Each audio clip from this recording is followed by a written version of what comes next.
Сәлеметсіздер ме оқушылар? Бүгін біз сіздерде физика пәні бойынша ғарыштық жылдамдықтар тақырыбына байланысты сабақ өтетін боламыз. Ең алдымен кіріспеге тоқталып өтсек, бүгінгі сабақта біз ғарыштық жылдамдықтардың пайда болуы мен маңызын және де ғарышқа шығу үшін жылдамдықтардың рөлі туралы өтеміз. Ал енді ғарыштық жылдамдық дегеніміз не? Соған тоқталсақ, бізде ғарыштық жылдамдық денені планета бетінің тартылыс күшінен шығару немесе орбитаға шығару үшін қажетті ең төменгі жылдамдық. Ал бұл жылдамдықтар біздегі физикадағы Ньютон заңы мен тартылыс күшіне негізделеді. Және де жердің тартылыс күші өте күшті, және де оны жеңу үшін жоғары жылдамдықтар керек. Ендеше осы тақырыпқа байланысты есеп шығарып көрсек, ең алдымен бізге осындай планшет керек. Давайте кеттік. Біздегі есебіміз суреттегі молекулалардың орташа квадраттық жылдамдығы жердегі бірінші ғарыштық жылдамдыққа тең болғандағы газ температурасын табу керек. Ең алдымен бізде берілгені миумыз 2 көбейтілген 10-3 дәрежесі килограмм мольға тең. Ендеше бізде R-ымыз 8,31 джоуль килограммға тең.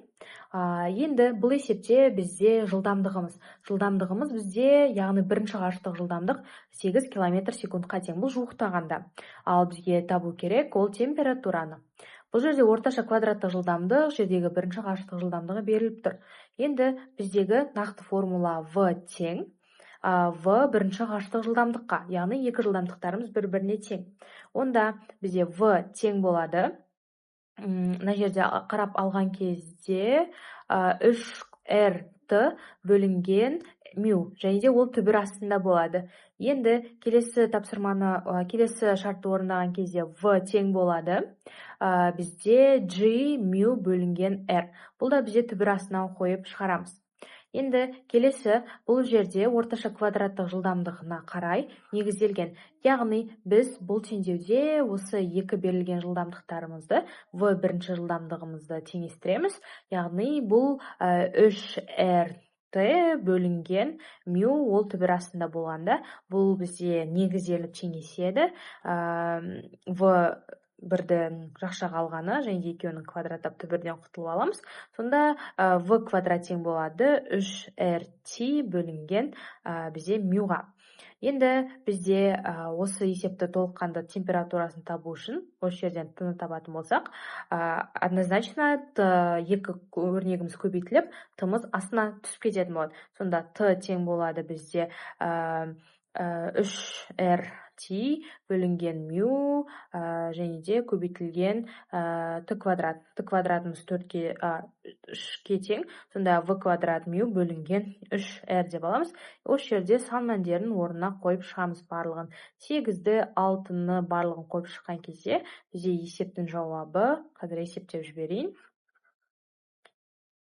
6000 кельвинге тең. Енді тағы да бір қызықты есеп қарастырсақ, давайте есепті мен ашып жіберейін.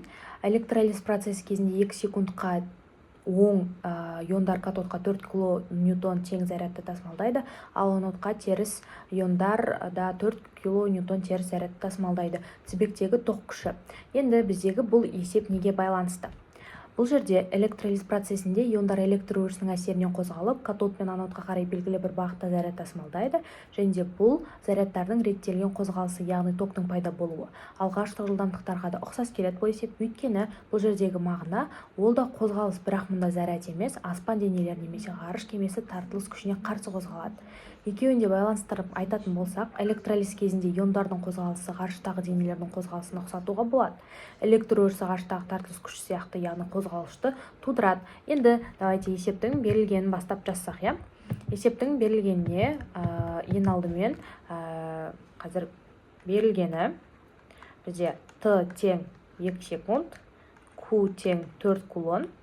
Енді бұл жерде бізде тоқ күшін табу керек, яғни бірінші ғарыштық жылдамдықтың негізіне сүйене отырып. I тең Q бөлінген T деген формуланы қолданатын боламыз, және де бірінші және де екінші ғарыштық жылдамдықтарды бір-біріне связывать ететін боламыз.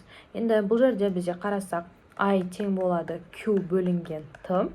Бұл жерде 4 бөлінген бізде 2 тең болады 2 амперға, яғни ток күші 2 амперге тең, яғни бірінші ғарыштық жылдамдықтың негізіне сәйкес. Оқушылар, енді біздегі бірінші ғарыштық жылдамдықтың қалай шыққанын анықтау үшін оны толыққанды қорытып шықсақ, Ең бірінші бізде жерде қандай да бір дене жерге тартылып тұрады, дұрыс па?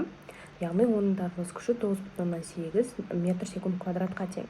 Және де бізде сол жаққа қарата V, яғни бізде төмен қарата түсіп жатады. Бұл дененің құлау кезі, яғни мына жерге құлау кезіндегі біздегі денелердің өзара бір-біріне деген әрекеттесуі. Енді осы жерде бізде белгілі бір бұрышпен құлап жатыр денеміз, дұрыс па? Яғни бұл бізде бірінші ғарыштық жылдамдықты айқындаудың формуласы. Енді қараймыз, үдеудің формуласы А тең V квадрат бөлінген R. Бұл біздегі негізгі формула, Және де осы негізгі үдеудің формуласы арқылы жерге тартылыс күшін анықтайтын боламыз. Бұл жердегі біздегі денеміз G, яғни 9,8 метр секундпен құлайды. Енді Аны үдеуге біз айырбастай аламыз, өйткені А үдеу және де жерге тартылыс күші екеуі бір мәнді береді. Енді біз бұл жерде былай жасаймыз, достар. Қарасаңыздар, бізде қандай да бір дене жерге тартылып тұр. Яғни ол жерге тартылып тұрған дене оны G деп тұр. И біз осы жерде формуланы қорытынды айтқанда G-дің орнына жердің радиусын қоямыз. Сонда бізде үдеу тең болады V квадрат бөлінген R. G мен R екеуіне бірдей теңдей шама. Енді біз осы жерде R-ді G-дің жанына қосып жазамыз. Сонда R куб тең көбейтілген G тең V квадрат болады. Екеуінде түбірдің астына алатын болсақ, R куб түбір астында G бөлінген V болады. Енді біз осы өрнекте V-ны алып, дененің қандай да бір сол жақтағы бетке қарата кетіп бара жатқанын анықтадық. Яғни бізде R үшіміз, яғни бұл бізде жердің радиусы. Бұл 6400 километрге тең.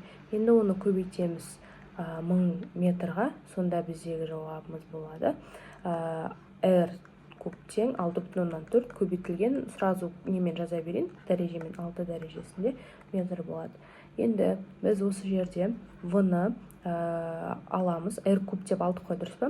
Енді осыны теңдеудің орнына қоямыз, теңдіктің орнына, яғни 6,4 көбейтілген, оның 6 дәрежесі көбейтілген 9,8 тең болады, оның 3 дәрежесі 6,2 72, дұрыс па? Енді біздегі сонда получается осы өрнекті көбейтіп түбірден шығарып, оның куб дәрежесіне көбейткен кезде бізде шығады, сразу неден дәрежеден 7,9 метр секунд шығады, и оны 3 дәрежесіне көбейтетін кезде 7,9 километр секундқа тең болады екен, достар. Оқушылар, енді тақырыпты одан сайын түсінікті ету үшін осылай видеоролик арқылы түсіндіріп берсем, жалпы ғарышқа шығу бұл жай ғана жоғары ұшу емес, бұл тартылыс күшін жеңу. Ол үшін бізде ракеталар нақты бір жылдамдықтарды қажет етіп ұшады. Яғни бұл жылдамдықтар ғарыштық жылдамдықтар деп аталады. Олардың әрқайсысы физиканың ең керемет бөліктерінің бірі болып табылады.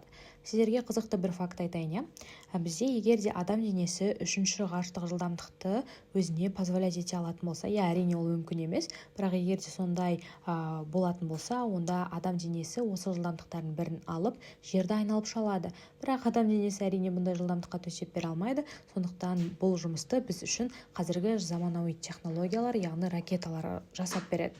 Ал ғарыштық жылдамдықтар деп отырғанымыз бұл тек қана сандар емес, бұл адамзаттың шекараларды бұзу жолындағы физикалық ең маңызды кілттерінің бірі болып табылады.